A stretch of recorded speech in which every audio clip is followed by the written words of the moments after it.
What would you do if strangers kept breaking into your backyard every single night? Not to steal, not to vandalize, but to swim in your pool like it's their private resort.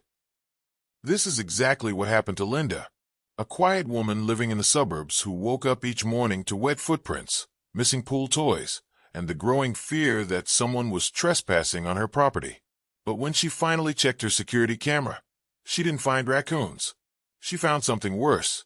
Teenagers, sneaking in, laughing, swimming, and mocking her camera. She tried locks. She tried lights. She tried everything. But they kept coming back. Until one day, Linda unleashed a plan so humiliating, so unforgettable, so genius, that those teenagers would regret ever stepping foot near her backyard again. This is the story of how one woman turned a simple pool into the most unexpected trap they never saw coming. Stay with me, because the moment that floodlight turned on, everything changed. Linda had lived in her quiet suburban home for nearly 10 peaceful years. She treasured her backyard pool. It was her sanctuary, her slice of calm, a shining blue ellipse surrounded by 5 potted plants she tended with almost ritual devotion. For her, the pool represented balance, harmony, and a rare moment of stillness after long days. But recently, something strange had started happening, something that disrupted the symmetry of her carefully kept life. Every morning, she'd wake up to wet footprints on the deck.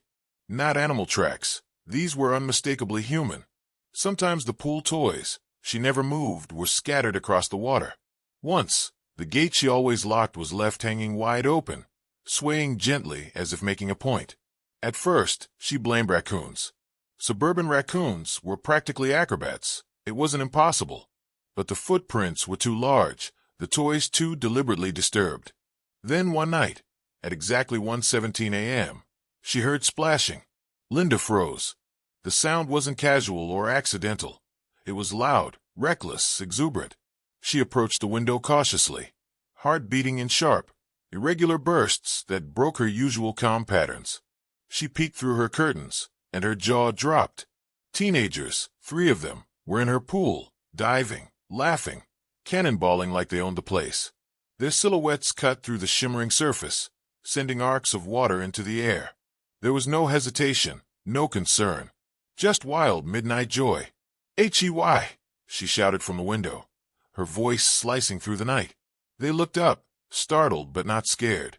Then, like a practiced routine, they scrambled over her fence and vanished into the darkness. No apology, no guilt, just pure disrespect. The next morning, Linda was furious.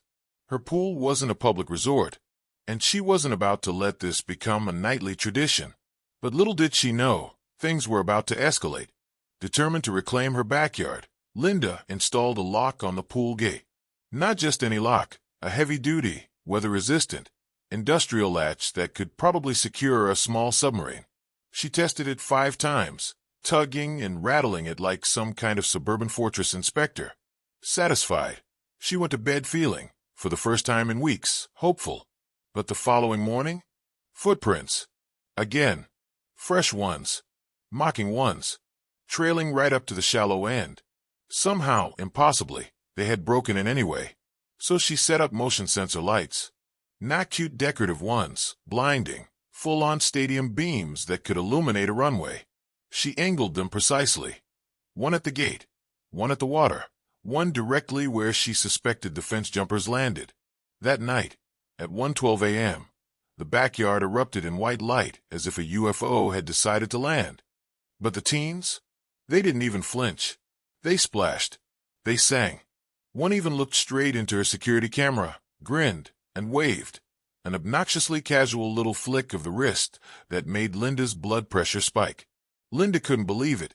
Who breaks into someone's yard, taunts the camera, and keeps doing it? This wasn't mischief anymore. This was boldness. Brazen confidence.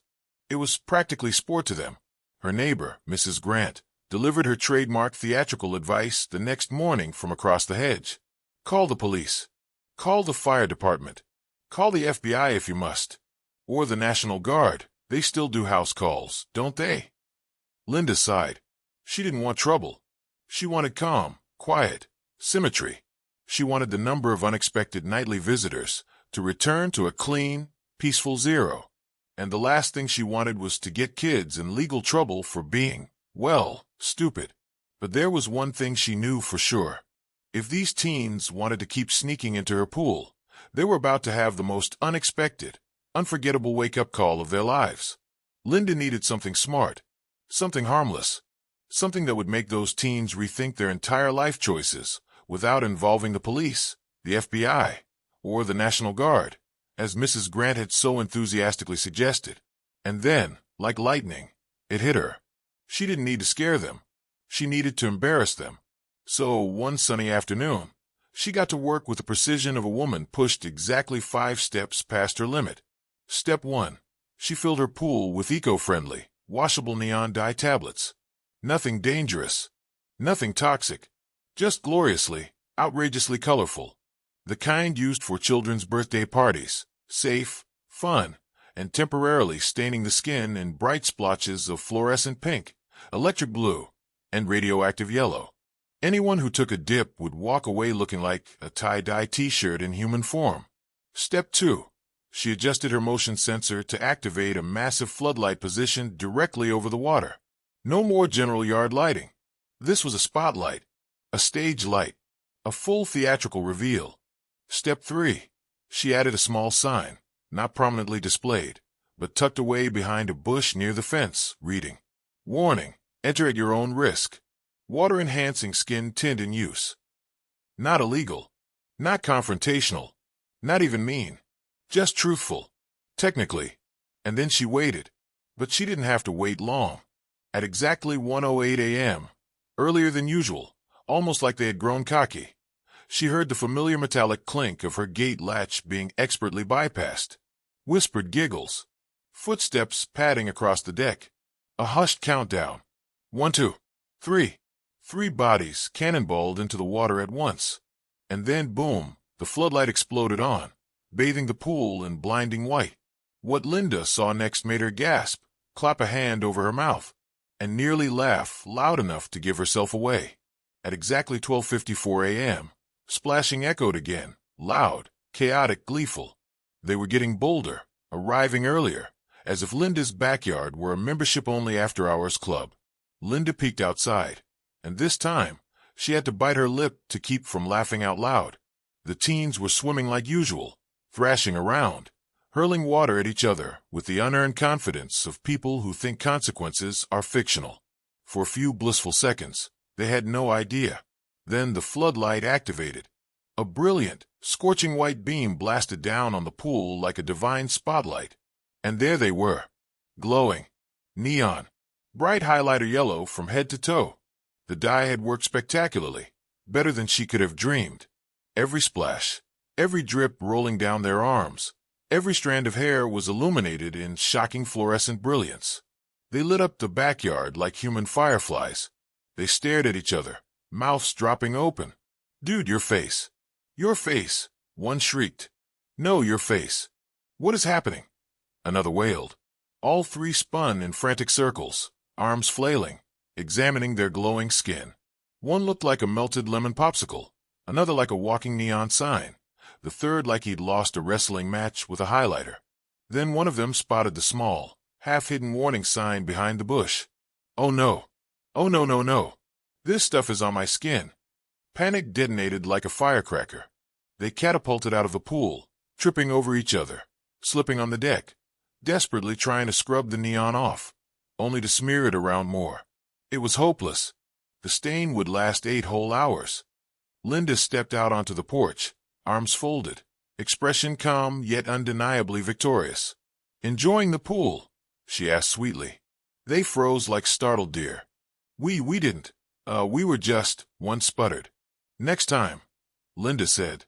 "Just ask." They bolted, jumped a fence, ran down the street, glowing like runaway glow sticks. The entire neighborhood saw them, and that, Linda thought with deep satisfaction, was far more effective than any police report. The next day, Linda heard a knock at her door, a nervous, timid little tap-tap-tap that didn't sound like the kind of knock someone makes when they're proud of themselves. She opened the door to find three very embarrassed, very human-colored, finally, teenagers standing on her porch. Even without the neon glow, their humiliation radiated brighter than last night's floodlight. They stared at their shoes, shifting awkwardly. "Ma'am, we're really, really sorry," the tallest one said. "Yeah, like really sorry," the second added. "Like so sorry," the third echoed, hands stuffed into his pockets. They apologized. Sincerely. Repeatedly. They even offered, without prompting, to mow her lawn for the rest of the summer. All three of them, together, as if forming a lawn care task force might redeem them. Linda fought the urge to laugh. They looked like they were on trial. She smiled instead.